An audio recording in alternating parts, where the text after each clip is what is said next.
Hello friends, welcome to Vidya education 2.0। स्वागत है आप सभी का विद्या एजुकेशन 2.0 पे।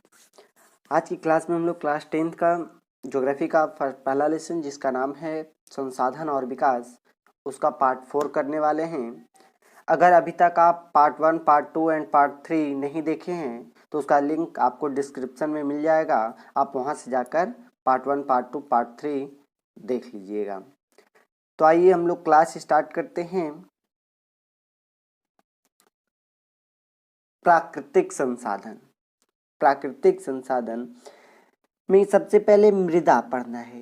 कहता है कि पृथ्वी के ऊपर पतली असंगठित परत, जिसमें पेड़ पौधे की वृद्धि के लिए आवश्यक पोषक तत्व मौजूद होता है, उसे क्या कहते हैं? मृदा कहते हैं। यानी पृथ्वी का सबसे ऊपरी सतह, जिसपे पेड़ पौधे की वृद्धि के लिए आवश्यक पोषक तत्व उपलब्ध होता है, मौजूद होता है, उसे मृदा कहते हैं, यानी मिट्टी कहते हैं। मिट्टी जो होता है वह मिट्टी के निर्माण का कारक है उच्चावच, चट्टान, जलवायु, वनस्पति, जैव पदार्थ, खनिज कण, समय। ये सभी मिलकर किसका निर्माण होता है? यानी उच्चाप, चट्टान, जलवायु, वनस्पति, जैव पदार्थ, खनिज कण, और इसे ये सभी को बनने में क्या समय लगता है, तब मृदा का निर्माण होता है। अब हम लोग देखेंगे मृदा के प्रकार। मृदा के प्रकार, तो मृदा देखिए आपका 5 प्रकार के होते हैं। सबसे पहला जो है वह है जलोढ़ मृदा, दूसरा जो है वह है काली मृदा, तीसरा जो है वह है लाल एवं पीली मृदा, यानी इसको पीली मृदा भी कर सकते हैं, इसको लाल मृदा भी कह सकते हैं। और आपका जो चौथा है वह है लैटेराइट मृदा, यानी लैटेराइट मिट्टी। और जो आपका पांचवा है वह मरुस्थलीय मिट्टी। यानी मिट्टी जो है वो आपके 5 प्रकार के होते हैं। पहला क्या? तो जलोढ़ मृदा, दूसरा है काली मिट्टी यानी काली मृदा, तीसरा लाल एवं पीली मृदा, और चौथा है लैटेराइट मृदा, और पांचवा है मरुस्थलीय मृदा। यानी मृदा जो है वह 5 प्रकार के होते हैं। चलिए आगे देखते हैं। आगे कहता है कि मृदा, जलोढ़ मृदा क्या है, यानी जलोढ़ मिट्टी क्या है? कहता है कि नदियों द्वारा बहकर लाए गए मलबों के निक्षेप से बनी जलोढ़ मृदा है। यानी जो नदियों द्वारा बहकर लाए गए मलबों के निक्षेप से बनी जलोढ़ मृदा। प्रमुख फसल, इसमें जो प्रमुख फसल लगते हैं जलोढ़ मृदा में वह है क्या? तो गन्ना है, चावल है, गेहूं है इत्यादि। ये सब किसका प्रमुख फसल है? तो जलोढ़ मृदा में यह प्रमुख फसल लगाए जाते हैं। दूसरा जो है आपका काली मृदा है, यानी काली मिट्टी। कहता है कि इस मिट्टी का निर्माण दक्कन पठारी प्रदेश में बेसाल्ट चट्टानों के विघटन से हुआ है। काली मृदा का दूसरा नाम रेगुर मृदा भी है। काली मृदा का दूसरा नाम क्या है? रेगुर मृदा। और इसका प्रमुख जो फसल है वह कपास है और गन्ना है। यानी काली मृदा में जो प्रमुख फसल लगाए जाते हैं वह क्या क्या होते हैं? तो वह होते हैं कपास और गन्ना। और तीसरा जो आपका है वह है लाल मिट्टी या पीली मिट्टी। तो कहता है कि इस मृदा का विकास आग्नेय चट्टान तथा कम वर्षा वाले क्षेत्र में होता है। यानी आग्नेय चट्टान और जहां कम वर्षा हो वहां किस मिट्टी का निर्माण होता है?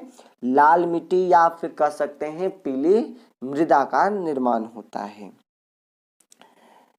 आगे हम लोग देखते हैं। आगे आपका कहता है लैटेराइट मृदा, है ना?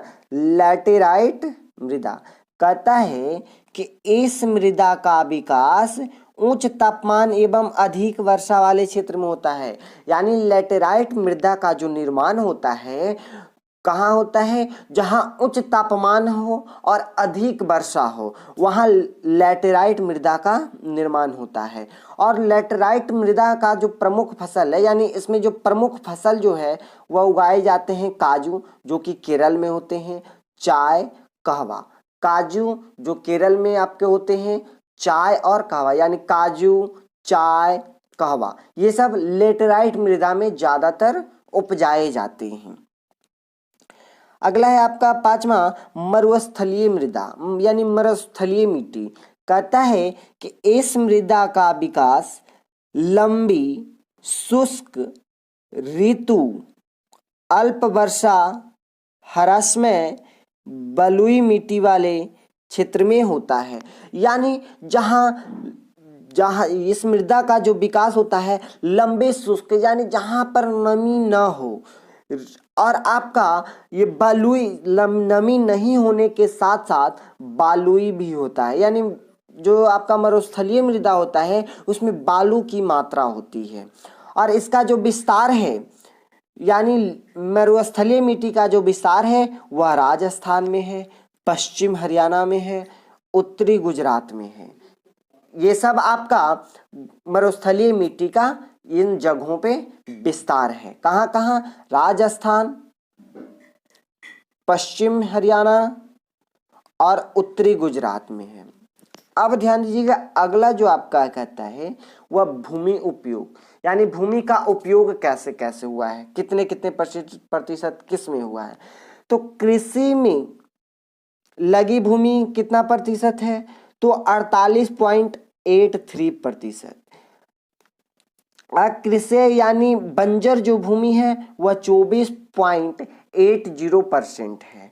और वन कितना में है? तो 23.54% में आपका वन है। और चारागाह है 2.83% में चारागाह है। यानी भूमि का उपयोग कृषि में कितना हो रहा है? तो 48 यानी 48.83%। बंजर भूमि कितना है? तो 24.80%। और आपका वन कितना में है? तो 23.54%। और चारागाह तो 2.83% है चारागाह। आगे कहता है, आपका ध्यान दीजिएगा, कहता है कि भारत के कुल क्षेत्रफल का मात्र 54% भूमि कृषि योग्य है। यानी भारत का जितना भी क्षेत्रफल है उसका मात्र 54% ही कृषि योग्य भूमि है। बाकी जो बचा हुआ भूमि वह कृषि योग्य भूमि नहीं है। आगे हम लोग से कहता है भूक्षरण। भूक्षरण क्या है? कहता है भूक्षरण कि मृदा का अपने स्थान से विविध क्रियाओं जैसे जल, पवन, हिमानी द्वारा स्थानांतरित होना भूक्षरण कहलाता है। यानी मिट्टी का, मृदा का एक स्थान से दूसरे स्थान स्थानांतरण होना, किसके द्वारा? तो जल के द्वारा, पवन के द्वारा, ये सभी के द्वारा अगर मृदा एक स्थान से दूसरे स्थान तक स्थानांतरित होता है तब हम इसे क्या कहते हैं? भूक्षरण कहते हैं। आगे आपका कहता है भू संरक्षण। अगला आपका क्या कह रहा है? भू संरक्षण। तो कहता है कि मिट्टी के कटाव तथा उसके उत्पादकता को बचाना अथवा रोकने की क्रिया को भू संरक्षण कहते हैं। यानी मिट्टी का कटाव को रोकना, उसके उत्पादन क्षमता को बचाना, ये आपका क्या कहलाता है? भू संरक्षण कहलाता है। ये आपका क्या कहलाता है? भू संरक्षण कहलाता है।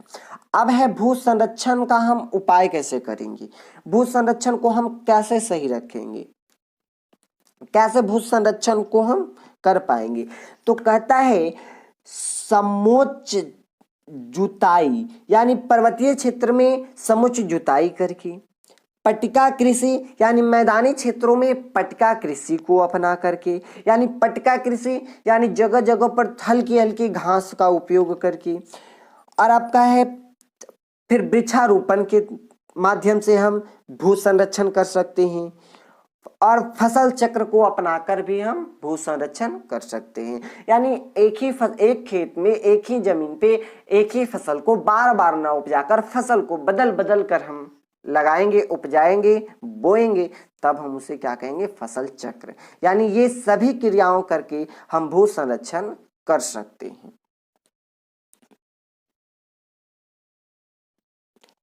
आगे आपका पढ़ना है जल संसाधन।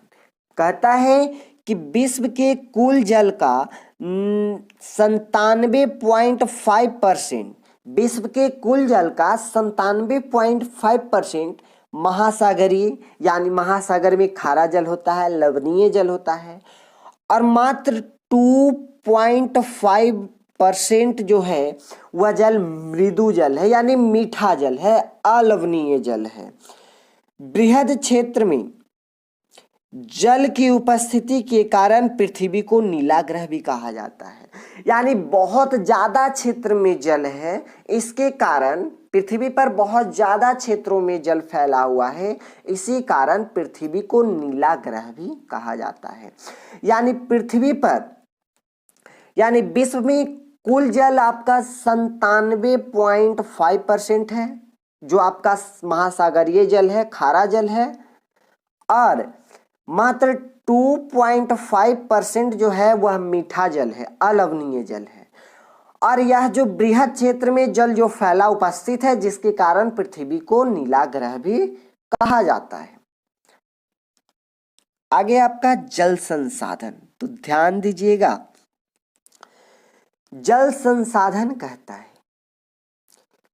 भूपृष्ठ पर जो जल उपस्थित होता है और भूमिगत, यानी भूमि के अंदर जो जल उपस्थित होता है। भूपृष्ठ पर जल नदी में होता है, झील में होता है, तालाब में होता है। तो ध्यान दीजिएगा, कहता है बहुउद्देशीय परियोजना।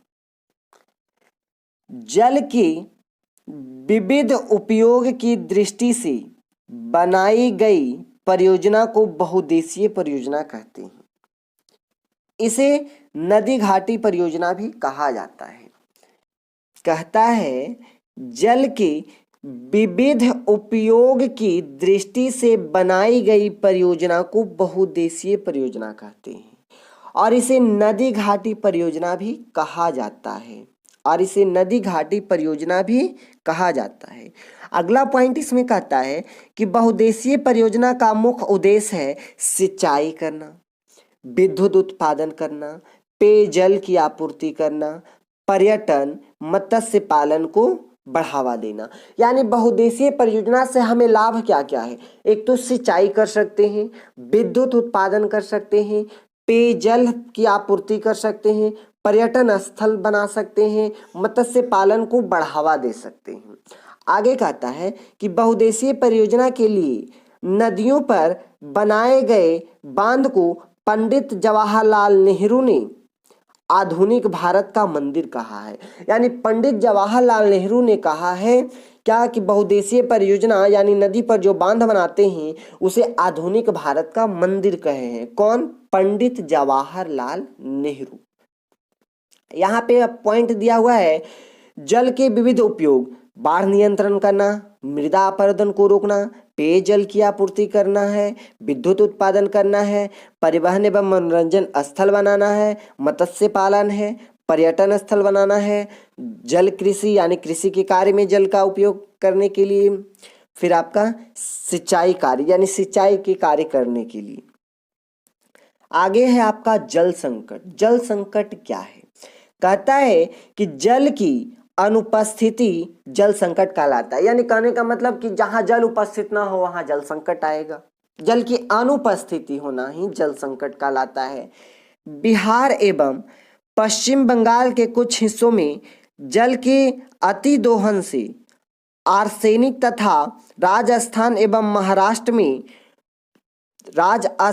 और महाराष्ट्र में फ्लोराइड की मात्रा में वृद्धि आई है। यानी कहता है कि जल संकट जो है जल की अनुपस्थिति के कारण जल संकट कहलाता है।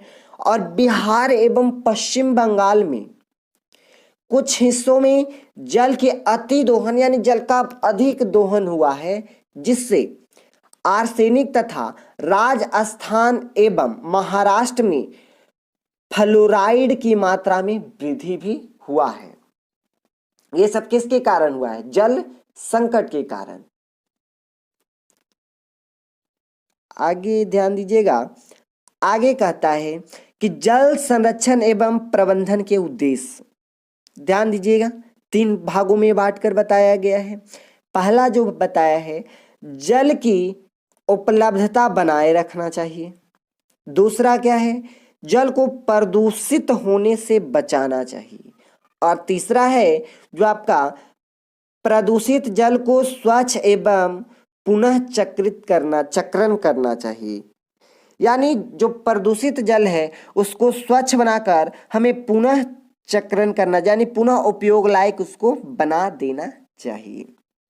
आगे कहता है आपका जल संभर प्रबंधन, यानी water shade management. Water shade management क्या है? कहता है कि जल प्रवाह या जल जमाव का उद्यान, कृषि, वानिकी, जल कृषि इत्यादि में उपयोग जल संभर प्रबंधन कहलाता है। जल संभर प्रबंधन कहलाता है। यानी कहने का मतलब जो वाटर शेड मैनेजमेंट कहता है कि जल प्रवहन या फिर कह सकते हैं जल जमाव का उत्थान, कृषि वानिकी, जल कृषि इत्यादि में उपयोग जल क्या कहलाता है? तो संभर प्रबंधन कहलाता है। क्या कहलाता है? संभर प्रबंधन। आगे कहता है आपका बिहार के कुछ प्रमुख बहुउद्देशीय परियोजना के बारे में पूछ रहा है। तो बिहार में जो बहुउद्देशीय परियोजना है वह सोन परियोजना है, गंडक परियोजना है और कोसी परियोजना है। यह बिहार के कुछ प्रमुख बहुउद्देशीय परियोजनाएं हैं। पहला है सोन परियोजना, दूसरा गंडक परियोजना और तीसरा जो है वह कोसी परियोजना है। कहता है अगला पॉइंट कि प्राणियों के शरीर में 65% तथा पेड़ पौधे में 65 से 99% तक जल का अंश विद्यमान यानी उपस्थित होता है। यानी प्राणियों के शरीर में 65% जल उपस्थित होता है। प्राणियों के शरीर में कितने प्रतिशत जल? तो 65% जल। और पेड़ पौधे या वनस्पति में 65 से 99% तक जल विद्यमान यानी उपस्थित होता है। आगे आपका कहता है अंतर्राज्यीय जल विवाद क्या है? कहता है कि 2 या 2 से अधिक राज्यों के बीच नदी जल के बंटवारे की समस्या को अंतर्राज्यीय जल विवाद कहते हैं। कहने का मतलब कि जब 2 या 2 से अधिक राज्य आपस में नदियों के जल के बंटवारे की जो समस्या होती है उसे अंतर्राज्यीय जल विवाद कहते हैं। 2 या 2 से अधिक राज्यों के बीच नदी जल के बंटवारे की समस्या क्या कहलाती है? तो अंतर्राज्यीय जल विवाद कहलाता है। तो चलिए आज का क्लास इतना ही तक समाप्त करते हैं। आई होप आपको यह वीडियो अच्छा लगा होगा, तो प्लीज़ लाइक करें, शेयर करें और ऐसे अन्य वीडियो के लिए हमारे चैनल को सब्सक्राइब करें। साथ ही नोटिफिकेशन बेल दबा लें ताकि मैं जब भी वीडियो अपलोड करूं तो नोटिफिकेशन सबसे पहले आप तक पहुंचे।